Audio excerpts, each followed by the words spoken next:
Oh, hello there. Yes, well, another weekend. Hurrah for weekends. Please send me evenings and weekends, as I believe the famous Chinese pop group Gang of Four sang a very long time ago. Some of you might know what that is. Others of you, don't bother. Yeah.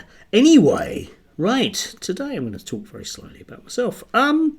I have been a teacher, actually teacher for about 20 years. And in that time I have specialised in those people with high-functioning autism. It's not entirely what I do these days, but certainly a few years ago that's exactly what I was doing. And most of my client group, in terms of young people I work with, have autism. They are high-functioning autism, which means that they are reasonably academically capable. I'm a bit of a specialist because I often deal with very, very damaged human beings, and they have often learnt to deal with the world, which is often very, very problematic to them in a very particular way, sometimes very aggressively, which is where I come in and what I do. One of the parts about that is it often makes me think about the way that certain adults will act in very odd ways because of their past or their psychology, but also the way that they will expect me to behave in response to it. And I don't tend to do that, because one of my rules about working with young people is don't follow the rules of things that they expect you to do. That way you tend to blindside people one way or another. No, I don't mean the law, I just mean about social conventions. So if someone's going to hit me and presume I'm going to go away, I'm not going to. It's also given me an enormous disdain for bullies of any kind. I dislike bullies, particularly adult ones, and particularly ones that just feel that it's funny to do what they do. I just assume that these people have, for a variety of different reasons, something very, very odd about themselves in their past. It could be a neurological condition like autism, or it could just be, on a blunt level, that their mum didn't really give them very much time. Anyway, moving on from that, I have noticed, there is a point to this, I've noticed that an awful lot of people in my comments seem to play particular games, often on a very, very childish level. And I always think that these people are very, very closely linked with fascism, usually because they want to argue about fascism. First of all, they'll argue that they're not fascist or racists, but usually within about 3 comments they have confirmed that they are indeed a fascist or a racist. And then for them it becomes the game of poking the libtard, who is me, obviously.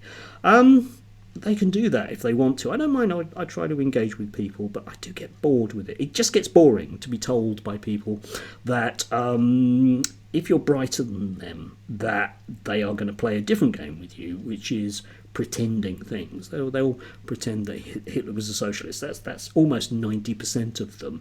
And you ask them for any form of proof about this, and they will not provide it. So you provide them with some forms of academic proof, and they will say, of course, it's not real, and they will squirm. So it's worthwhile thinking today, I think, about the psychology of those types of people, and indeed their leaders, because there are a lot of them around. Think about Donald Trump. Not an intellectual. Think about Nigel Farage, not an intellectual. When have you ever heard Nigel Farage talk about having read a book? It doesn't happen. He knows everything he needs to know, and he can talk to people about everything that they need to know, and that arms them with everything they need to know, and then they can tell me everything they need to know and how wrong I am because Nigel says so. Do you see the beauty of that? But there are a number of books out there. I can highly recommend How Fascism Works by Jason Stanley, and I want to sort of talk about his ideas in terms of the psychology of this today. Link down below. Just want to sort of quote from this. It's an interview with somebody where they go into the ideas of Jason Stanley. So he said that fascism has 3 components, right? Populism fosters domestic divisiveness. I think we can see a reasonable amount of that, can't we, at the moment? Nativism, yeah, not being pro-native, realistically, not the bad natives, no. It tends to surround racial, ethnic and religious purity and is often complemented by xenophobia. Yes, might ring bells, eh? Authoritarianism, absolutely my favourite after all. Submission to authority, often by mindless adherence to a larger-than-life leader who thinks they're solely capable of running the world. Indeed, yes, megalomania ahoy. Just think Elon Musk. Might come back to him. Fascist politicians, Stanley notes, transform the population's shared understanding of reality by twisting the language of ideals through propaganda and promoting anti-intellectualism, attacking universities and educational systems, like me, that might challenge their ideas. Eventually, fascist politics create a state of unreality in which conspiracy theories and fake news replace reasoned debate. Yes, which is exactly where we are. And I find myself on the cusp of attracting, like moths around a flame, quite a few people that want to do those kind of things with me. Whatever. As I say, I'll do it for a bit, but I do get really bored with it. But the thing that I found fascinating about this, okay, in terms of me working with kids primarily, is that they have developed this very, very deeply ingrained sense of never having to care about anything about other people, okay? And never having to take any form of responsibility for any of their actions, which I think you can apply to an awful lot of politicians, especially Nigel, I'm just going to pick on Nigel, and certain of our glorious billionaire class, like Elon Musk, right? Okay, he never does anything wrong.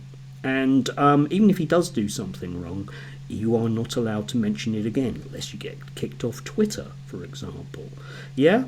But also, it involves that kind of fairly narcissistic and nasty level of bullying that people seem to get into, which is whereby they will poke at you because it's funny to do so. The sorts of people that will pull wings off flies, okay, because it's funny. Not for the fly, but for them. And I'm sorry, but if you're an adult, that's really sad. And if you do that online for the world to see, then that's really, really sad, isn't it? Or am I missing something here? Am I missing something, yeah? Because you see, doing the work that I still do, and have done a great deal in the past, it often takes about 3 years of intensive work to move people from very set, autistic style mindsets. About 3 years of great deal in intervention. That's me 6 hours a day, 5 days a week, basically, okay?